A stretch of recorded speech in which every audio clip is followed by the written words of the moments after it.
Okay, so we're going to talk about layers. This is a really important, probably the most important aspect of Photoshop, in my opinion, is the utilization of the various layers and access and the things that you can do independently with each various image, and the fact that you can blend these layers together, which we'll get into in a second. But I kind of want to briefly go over how layers work. If you look at this image here, um, let me go back. This image down here, as you can see, these three images are kind of stacked up on top of each other underneath a white background. And the aspects of the image that are transparent become visible. Well, you can make the image underneath visible based on the empty space that's on the layer above it. And each of these layers are completely independent, and their relationship as far as the transparency is concerned is all based on their position on the layer palette. So if a layer is at the top of the layer palette, it's in the foreground. If the layer is at the bottom of the layer palette, it's in the background.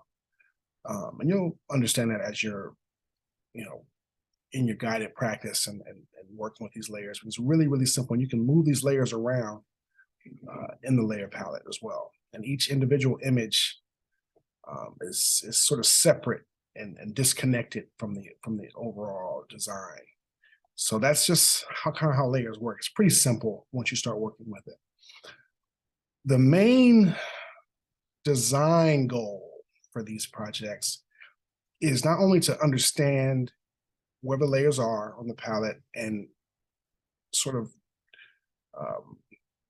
enhance each individual image, but it's also to blend the images together, to blend multiple images together to make one image that looks like it's supposed to be one image. That's the goal, right? So you look at these three images down here, you see a cat, you see a bridge, you see a flower, and what we were able to do was blend these layers together to make one image that doesn't look necessarily like it's supposed to be three separate images. It looks like it could be one image.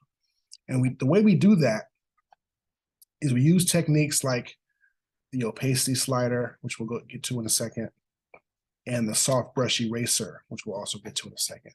So the first project, the first file you're going to work on, and it's in Schoology, is this sort of Buddha project. If you look, you can see all four of these layers.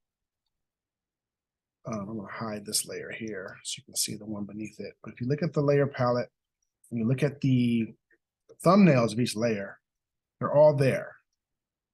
And you can hide and reveal them. I can go to my move tool. If I have my Buddha layer selected, I can move it around without making any actual selections. I've selected the layer itself. I can move this layer underneath that layer on the layer palette. And you can see this layer here is now at the foreground above this layer, the Buddha layer, which is one step behind it. And that's a really important thing to understand, is where the layers are on the layer palette in relationship to where they are on the canvas. So let's do some blending. We talked about layer blending. We talked about this tool here, which is called the opacity slider. Now, opacity is the opposite of transparent. So if I make an image or a layer less opaque or reduce the opacity, I make it more transparent. And you can see that in doing so, I can see the layer underneath. And I'm going to bring this one back down here for a second, because I kind of want that layer to be I want the Buddha layer to be in the foreground.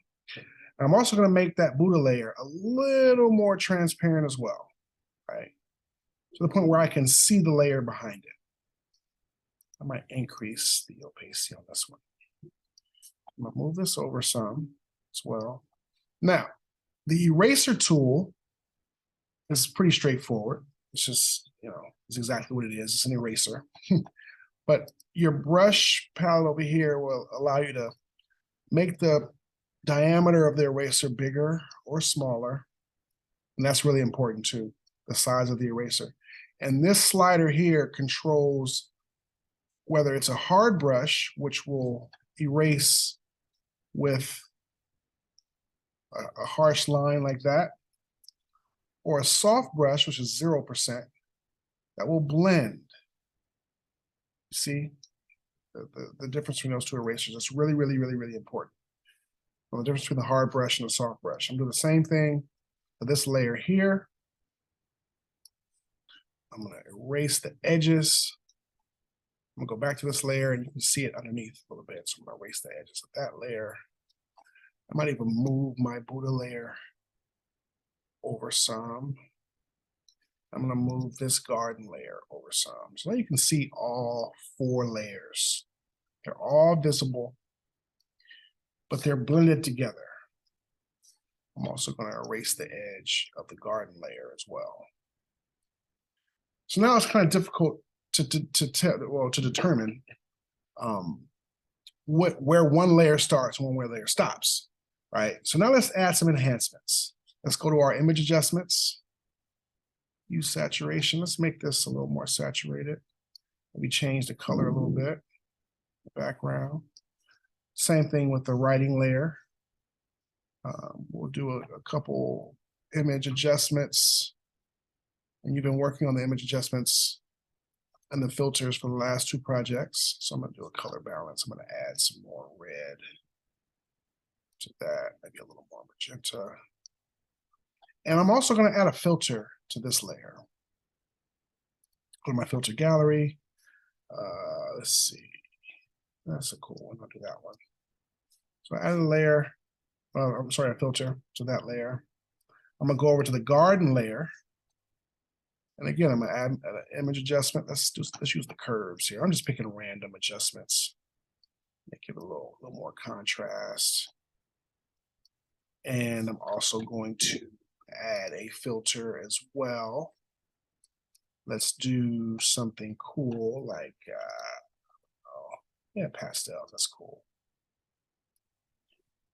So now I have an enhanced multi-layer design with four layers, and I'll add some text just to kind of round it all out. And the text tool, we haven't used that yet, but it's right here. And I'm going to type in Buddha. Now, I can't see the Buddha. Why? Because the Buddha, well, the word Buddha is underneath these 2 layers. If I bring this layer up to the top of the layer palette, all of a sudden it goes into the foreground. Let's pick a different font too. That font's kind of ugly. And now this layer is in the foreground. I can double click the layer, add a outer glow. It's like a cool effect. Maybe bevel it as well.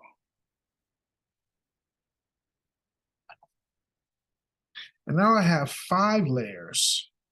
A text layer, these 3 foreground layers, and the background layer. And they're all blended together. So your job is to take that same image, that Buddha image, and create multiple different versions using the layer blending options, the soft brush eraser that we just talked about, the opacity slider over here that we just talked about,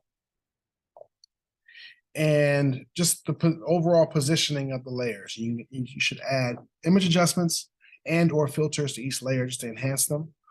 And let's see what you come up with. And once we're done with this, we'll get to the next project where you'll be able to choose your own images, your own layers to create your own multi-layer project.